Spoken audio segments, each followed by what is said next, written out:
recognizing it's morning. Okay. I did a thoughts before closing my eyes last night, but I ended up deleting it because um,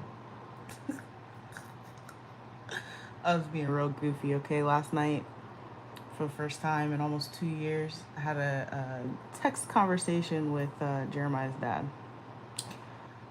We have not talked in almost 2 years. We got in an argument about taxes last year, or not last year, 2 years ago. And that was the day I was like, I'm not giving this motherfucker any more energy. So I haven't talked to him, but I sent an APB out to his grandmother almost a month ago. And he finally hit me back last night. All right, so, God. I got on live last night to tell you that he found a way to send me a picture. Because he's grandiose, okay? So he needed to make sure that I knew that he was looking good these days. All right. I'm like, bro, how is it that you. Because he was doing that shit in the last time we spoke. I'm like, bro, why do you always find a way to send me a picture? I don't care. He goes on to say he went on to give me credit, talking about, it's because people wasn't shooting in the gym with me, but you was. It's so funny to me, like, oh God. So I wanted to this morning though.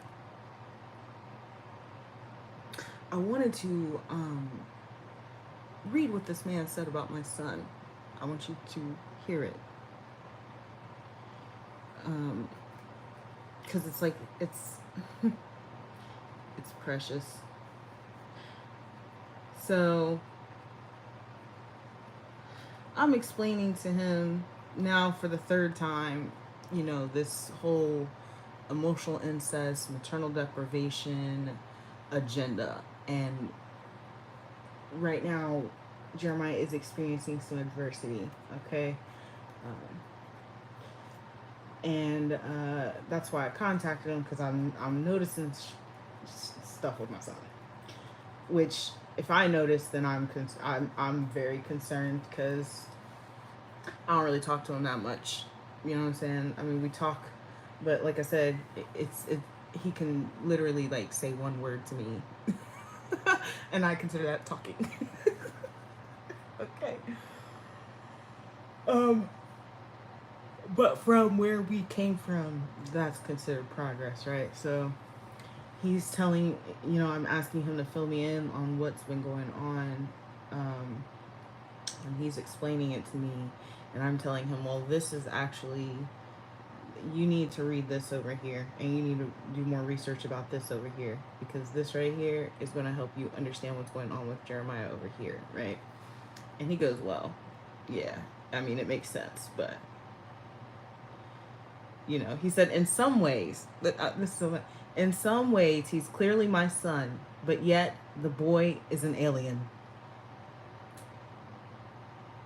And I said, he is actually half alien, because that's what I am, duh.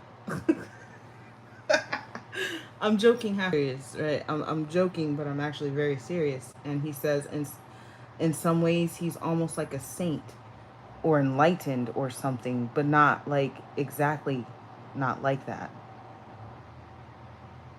But I told y'all this on this channel. My son is a wanderer.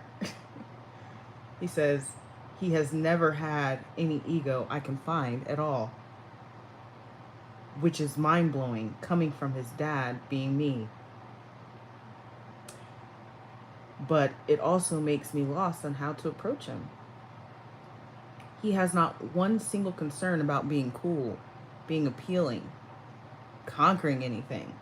Like, he really has me at a loss. You don't want to overdose on those things, because it can be very unhealthy. But I mean, he has like none.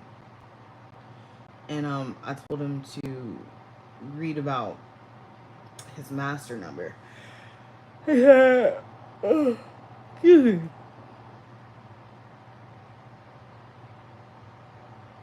He said, I mean, what kind of kid says they don't really want anything when you ask them what they would like for Christmas? I've legitimately never heard this before. Like, bro, I'll get you anything you want. Name it. He just says, I don't know. I mean, I basically already have everything I need for life. Like, cool, okay, some kind of little mulatto Gandhi here or something.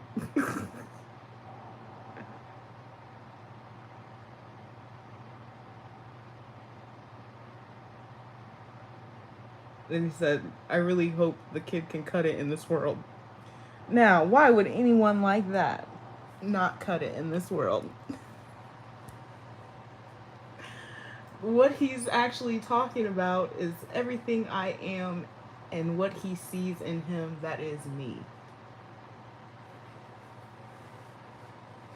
And I was just delighted when I heard that.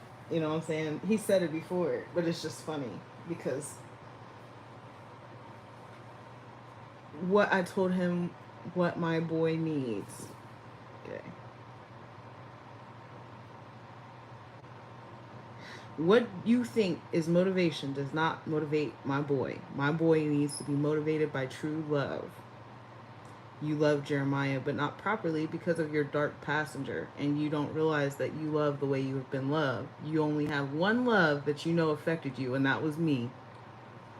You need to love Jeremiah the way I loved you. And honestly, he doesn't even need to do that. He just need to bring me my boy. He just need to bring me my boy, because I can love him the way that he needs to be loved and tap into that. See, he hasn't touched my son's heart or soul. My son is experiencing a lot right now. And then, I work with him as much as I can. And then he goes, oh, I see that he's being rude to you. I asked him not to be rude to you. I'm not mad at you anymore. It's like, it's unfortunate because these are very intelligent people. Okay, they're very, very intelligent. So we had to go into, okay, you do realize that before he was even 5 years old, every time I got upset, you would tell him that I'm crazy. Oh yeah, I was on drugs. I understand that, but do you understand what that does? Because those are the formulating years. So now it's hard to get him to interact with me because you planted a seed. That seed grew. You know what I'm saying? It's about destroying that seed. So what are we going to do? So he's talking to me, and he's willing to he's willing to look at the books. Excuse me, he's willing to look at the books. He will find himself in Silently Seduced. There is a passage in there. It's literally what he has said to me word for word. He will find healing if he does it, but it's if he does it. He told me he'd read it, but he also told me he enjoys being who he is now, the person that is full of rage and deep depression. He literally just told me that last night. He doesn't mind that. And so it brings us to today. A lot of us, the trauma that we experienced is so intense, and we've lived the same way for so many years. Okay, he and I are both 34 years old. 34 years of being an a-hole. I'm sorry, I shouldn't have called you that. I'm sorry. But 34 years of living in the void, living in the abyss, causes a fear of change and happiness. Okay, an intense fear. I've talked about it. I said I've been mistreated for so long. What if I don't like being loved? And and I shared that with him. These are very scary things, but if you want your child to succeed, you have to face this shit. You have to. So I know people feel like I'm redundant or I speak a lot, I'm sure, on the same topics, but it's important because somebody is just showing up. They've never talked about this stuff. They've never heard about it, and it's important to continue to give reinforcement, to give confirmation, to give hope. This person just came to me and they're willing to try to at least view the knowledge. and maybe even change. And I've offered my support, and I've let them know that I'm here to assist. But I know that you know about this channel. I don't know why you're acting surprised. You know about the channel. And 10 Jesus, 10 10. So, it seems to me that over the last 2 years you've watched me do this, and you have made a definitive choice not to change, for the betterment of our child. So we'll see how that goes. But I just thought that was hilarious. Grand Rising. I have clothes on this morning, by the way. You just can't see it because it's dark. Are you alright? Yes. How are you? Great. Great. It's good to see you. Good to see you too. Yeah. I have good news for you. You're going to enjoy the news that I have to give. So, with that being said, I just saw 1010 twice. Okay, first it was 1010 and then it was 1055. Something about to go down in the. I keep saying in the DMs, but I don't really do that. But anyways, y'all have a wonderful day.